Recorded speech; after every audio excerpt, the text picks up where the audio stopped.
Olá, alunos! Vamos dar continuidade ao nosso estudo sobre as memórias. Acompanha comigo agora esta memória chamada memória ROM, que já vem gravada de fábrica. O fabricante grava já os dados na memória ROM.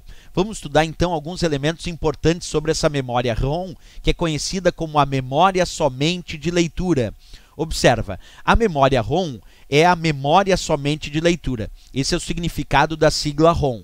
E ela já vem gravada de fábrica, por isso que ela é somente de leitura por parte do usuário, porque o fabricante é quem grava nesse componente de memória ROM.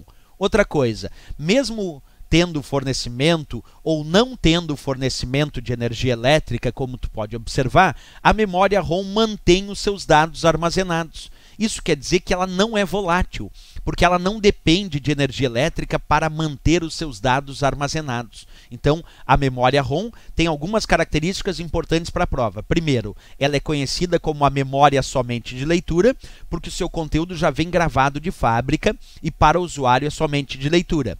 E ela não é volátil, ela não perde os dados na ausência de energia elétrica. Ela é muito utilizada para processos de inicialização do sistema.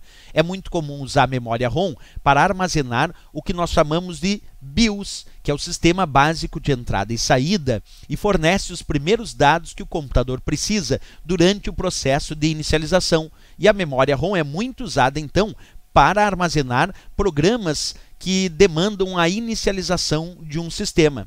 Memória somente de leitura, então, porque já vem com seus dados gravados de fábrica e para o usuário ela é somente de leitura, não permite escrita. E ela não é volátil, ela não precisa de energia elétrica para manter os seus dados. Isso nós temos sobre a memória ROM, ok? Um outro ponto, se a gente imaginar um outro dispositivo chamado pendrive, o que nós teríamos em discussão sobre o pendrive em relação ao uso das memórias? É que o pendrive usa uma memória que nós conhecemos como memória flash. Essa memória flash utilizada pelo pendrive, ela também é de leitura escrita, aceita leitura escrita, porém ela não é volátil, ela não perde os dados na ausência de energia elétrica.